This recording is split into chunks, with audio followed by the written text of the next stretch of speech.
Y como prometimos, vamos a dedicarle una parte de este programa al Día del Trabajador, que se cumple ahora este jueves, 1 de mayo, y que nos encuentra a la clase trabajadora en una situación difícil, aunque en teoría estamos festejando por el fin del cepo. No sé ustedes, yo no, la verdad que no fui corriendo a comprar dólares, y por eso estamos con Luis Campos, que es integrante del Instituto de Estudios y Formación, el IEF, que depende de la CTA Autónoma, y que se han dedicado a hacer un relevamiento de cómo le está yendo, en efecto, a la clase trabajadora y cómo han impactado este ajuste sideral del que el gobierno se enorgullece sobre los ingresos de la clase trabajadora. ¿Estamos para festejar este jueves?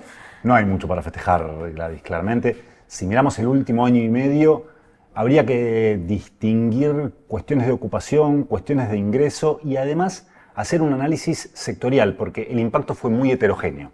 Es decir, no fue el mismo impacto en el sector privado registrado que en el sector público. Incluso dentro del sector privado las distintas actividades tuvieron comportamientos diferenciales. Pero lo cierto es que en términos agregados, después de casi un año y medio de gestión del gobierno de La Libertad Avanza, tenemos una ocupación registrada, formal, es decir, los trabajadores, trabajadoras que tienen la protección de la legislación laboral, de los convenios colectivos de trabajo, que está muy por debajo de los niveles que había tomado el gobierno de Javier Milei en diciembre del 2023. Estamos hablando de casi 200.000 puestos de trabajo registrados que se perdieron en un año y medio, y con ingresos que, de vuelta, en el sector registrado, que es de lo que tenemos información oficial, de la cual agarrarnos con bases un poco más sólidas, en términos generales estamos alrededor de un 5% por debajo de los niveles de noviembre del 2023, que eran niveles históricamente muy bajos. Y esto también es importante mencionarlo porque siempre comparamos contra el mes anterior al inicio de la nueva gestión, pero nunca tenemos que olvidarnos que ese momento ya para la clase trabajadora era un momento muy crítico. O sea, estamos peor de cuando estábamos mal. Exacto. Un tema que me parece importante porque esos valores que está dando Luis y que definen que no se llegó todavía a recuperar el nivel de noviembre del 23, sino que estaríamos 5% por debajo, está hecho sobre la base de la evolución del índice de precios al consumidor tal cual tenemos. Absolutamente. Que como sabemos es un índice que se hace en base a una canasta, ¿no?, de hace 20 años. Que está muy desactualizada. La canasta más actualizada, no actualizada, pero la más actualizada que tiene el INDEC, que es del 2018 y que está disponible para poder ser utilizada, cambia sustancialmente la inflación del 2024. La inflación era 117 con el IPC, con el índice de precios tradicional, que es el que estamos tomando, y va a 129,9. Cuando uno usa la encuesta del 2018. Por lo tanto, si hiciéramos el cálculo con ese índice, el retraso sería aún mayor respecto al 2023. Perdón, y entonces esta placa que muestra el gobierno y de la que se enorgullece, donde muestra que los salarios le ganan a la inflación y que suben, ¿de dónde saca esos datos? A ver, esos datos son reales. Porque surgen del SIPA. El SIPA son el Sistema Integrado Previsional Argentino. Son las declaraciones juradas que los empleadores presentan todos los meses ante la FIP, ante la ANSES, de donde surge que efectivamente el salario del sector privado registrado, esa placa de la cual se ufana el ministro de Economía y que celebra el gobierno, solo aplica al sector privado registrado, que es un poco más de 1/3 de la fuerza laboral total del país. No está hablando de los otros 2/3, solo de ese sector que efectivamente en los últimos meses le viene ganando a la inflación, aún con esta aclaración que señalaba Claudio. Pero eso no tiene que ver con que el salario de los trabajadores esté creciendo, sino con que esos trabajadores están trabajando más horas. Y esto también surge de fuentes oficiales. Si mirás los datos del INDEC del segundo semestre del 2024, lo que surge es que hubo un crecimiento muy importante de las horas trabajadas por trabajador. Entonces, si aumenta la cantidad de horas que trabajas, debería aumentar el salario, al menos en la misma proporción. Que a vos te paguen más porque trabajaste más horas no es un aumento salarial. No, claro. Te siguen pagando lo mismo. Es casi una derrota, de hecho. A ver, y esto tiene que ver también con la caída salarial, esta de la que estamos hablando, y que viene de largo aliento. Si vos estás en un contexto donde tu plata no alcanza, lo que tratás de hacer es trabajar, buscar algún tipo de complemento de ingresos. Y ese complemento de ingresos, en algunos casos, puede darse por trabajar más horas para el mismo empleador, para otro empleador, en otro puesto de trabajo. Esa es otra discusión. Ahora, Lo que sí está pasando es que en algunos sectores, sobre todo aquellos que se vieron beneficiados por la actividad económica, por las políticas económicas del gobierno, ha habido un incremento de las horas trabajadas. Entonces, para esos trabajadores hay un aumento de ingresos, pero no vinculado a que aumentó el salario de convenio. De hecho, los salarios de convenio están creciendo por debajo de la inflación en los últimos meses. Sino a resignar descanso y trabajar más. Sí, en lugar de trabajar 8 horas, trabajan 10. Y de vuelta, trabajan más horas para ganarle por un poco a la inflación, pero para remontar aquello que se fue perdiendo y que ni siquiera lo están remontando durante los años anteriores.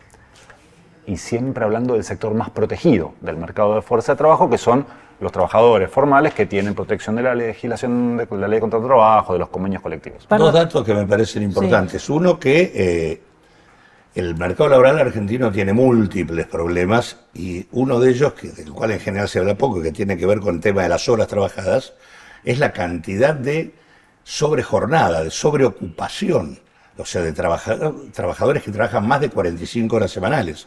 Estamos hablando de prácticamente 5.800.000 personas, el 29% de la población empleada de la Argentina está en situación de sobreempleo.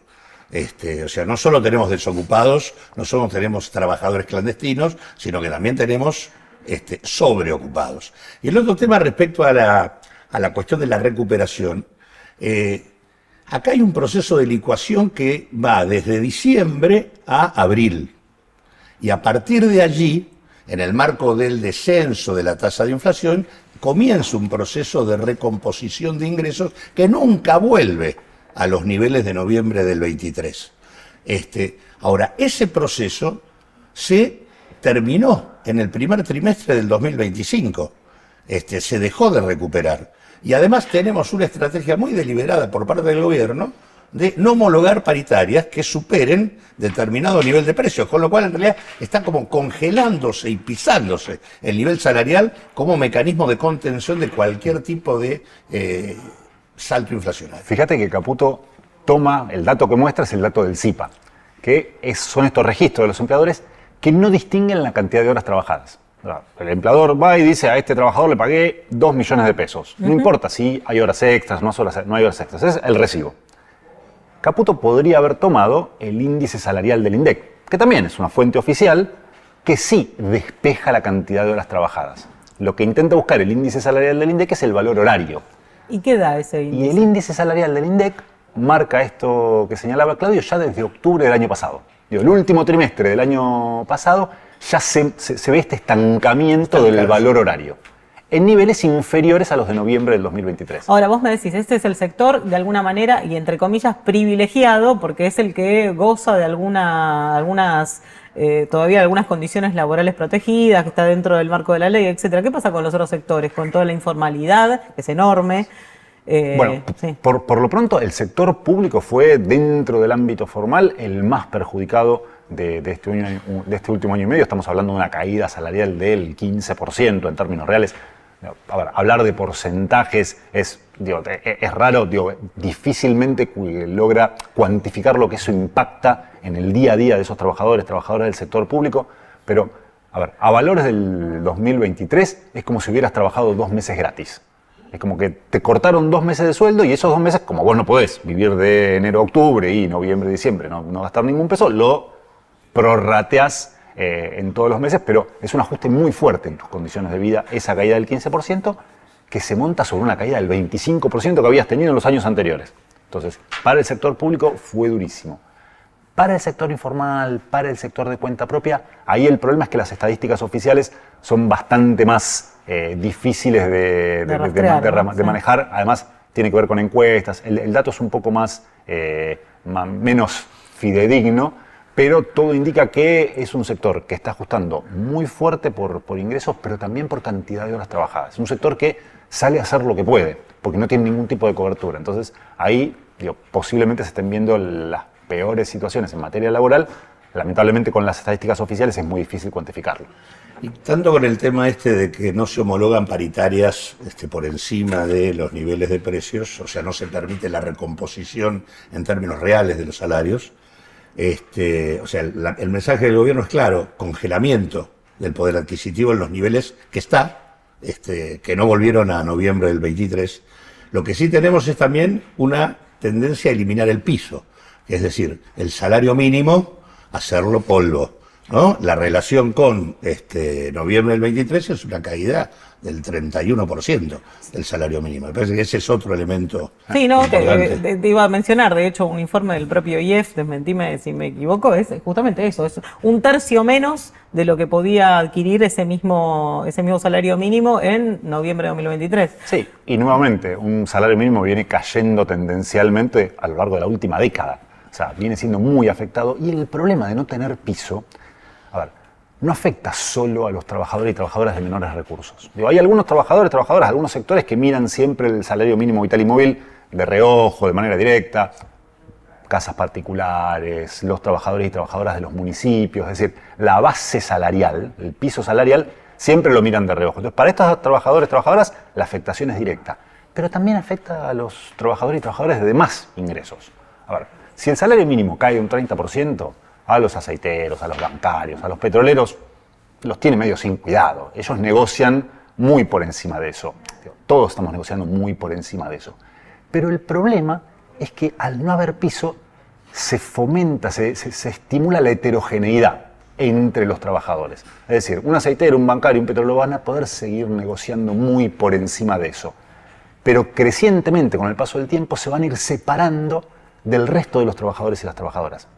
Y esto, en términos estratégicos, te lleva a un lugar de mucha debilidad, porque terminás discutiendo solo para tu sector, en lugar de discutir para el conjunto de la clase. Y ese es el riesgo de un salario mínimo vital y móvil. Recordemos que el salario mínimo en marzo... la capacidad de negociación del conjunto. Porque al no tener piso, digo, más allá del piso que tengas, el porcentaje de incremento opera como un parámetro de referencia, digamos. Si vos tenés una caída del 30% del salario mínimo, te están tirando para abajo en cualquier negociación.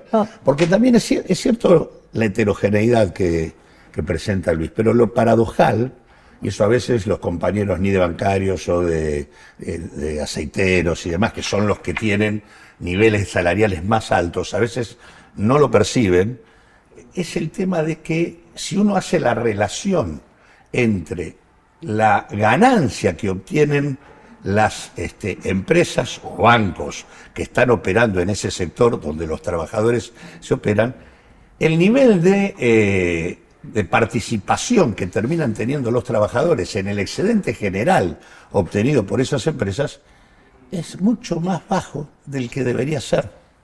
O sea, la distribución del ingreso al interior de esas empresas, a pesar de que tienen salarios altos, en realidad la distribución del ingreso es bastante pobre. La masa de ganancias que terminan teniendo tanto bancos como las propias empresas es muy importante, y seguramente si hubiera un salario mínimo más alto podrían discutir muchísimo más de ese excedente que lo que discuten hoy. Sí, le quería poner un número, ¿no? En marzo el salario mínimo fue de 296.832 pesos.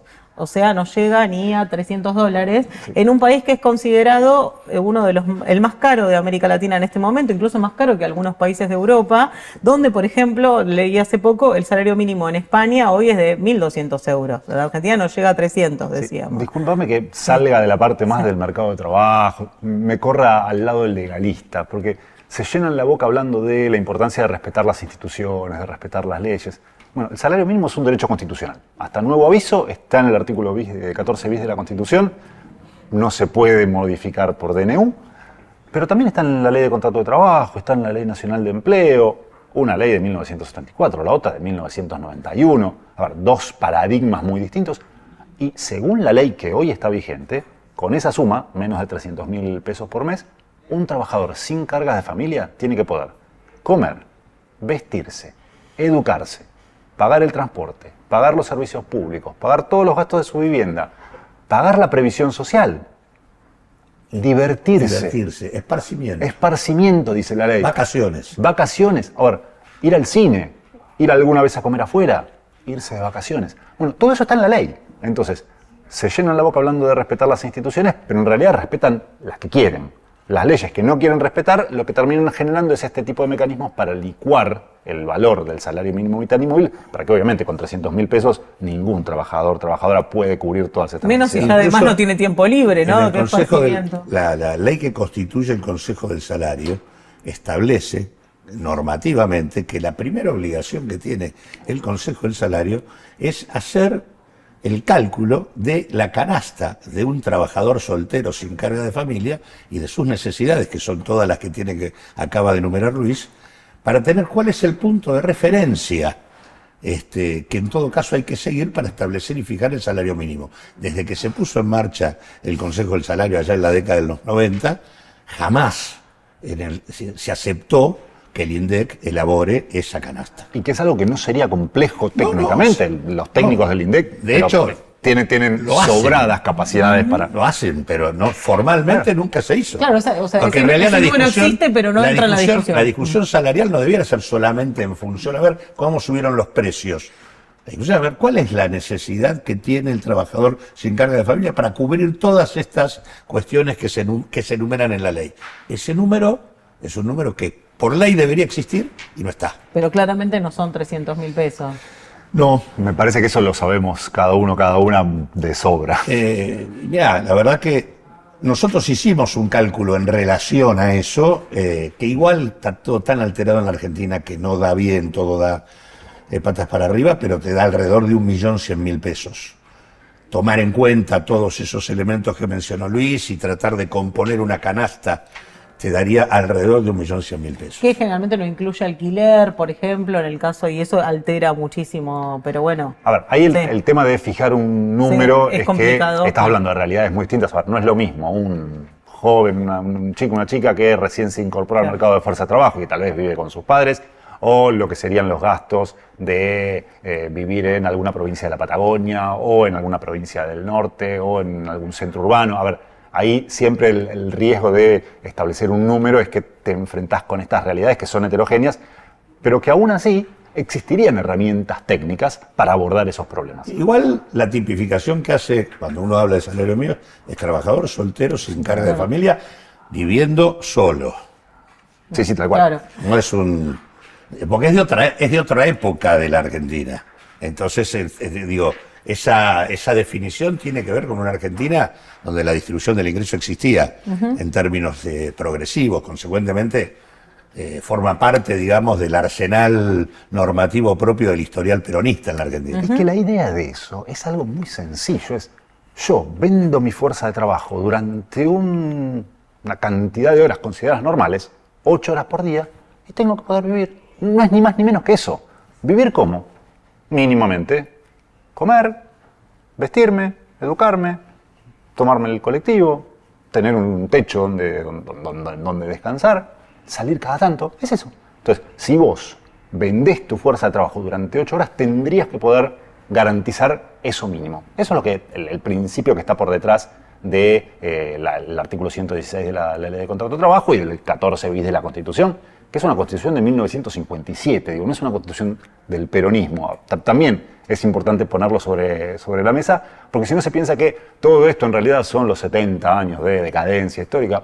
No, en realidad es mucho más complejo y responde a patrones ideológicos que en algún momento fueron compartidos por toda la sociedad, hoy parecen estar más en Luis, no sé si hay algún análisis por parte del IEF o incluso de los organismos estatales al respecto de qué está pasando, por ejemplo, con las nuevas plataformas creadoras de empleo, me refiero a las que generan mensajería, etcétera, con los emprendedurismos y todo eso que viene de alguna manera a simular que hay una suerte de empleo allá donde se pierden los clásicos empleos formales con aguinaldo, vacaciones pagas. Fíjate qué paradójico que el gobierno nacional, y no es patrimonio exclusivo de la gestión de Javier Milei, las anteriores también rondaron por eso, se llenan la boca hablando de modernizar la legislación laboral.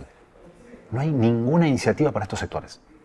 No hay ninguna iniciativa para decir, bueno, ¿cuáles son los problemas que está enfrentando un trabajador, una trabajadora que pedalea su bicicleta 8 horas por día, o 10 horas por día, 12 horas por día, que maneja su auto 8, 10, 12 horas por día para 1, 2, 3 aplicaciones, y que es un trabajador y que como tal debería tener derechos laborales? Para ellos no hay ninguna iniciativa normativa. Todas son para quitarle derechos a los trabajadores, trabajadoras que todavía los tienen.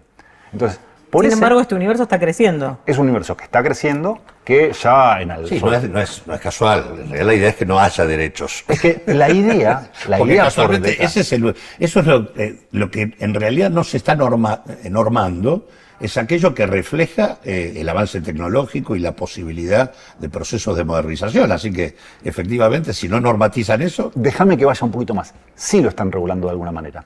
Están volviendo al siglo XIX. bueno, sí. Están planteando que de estas relaciones se encargue el Código Civil y Comercial. Y esto, de vuelta, es un proyecto que va más allá de mi ley. Si querés, para buscar los inicios en términos normativos de esta etapa histórica, tenemos que ir a la reforma del Código Civil y Comercial, 2014-2015.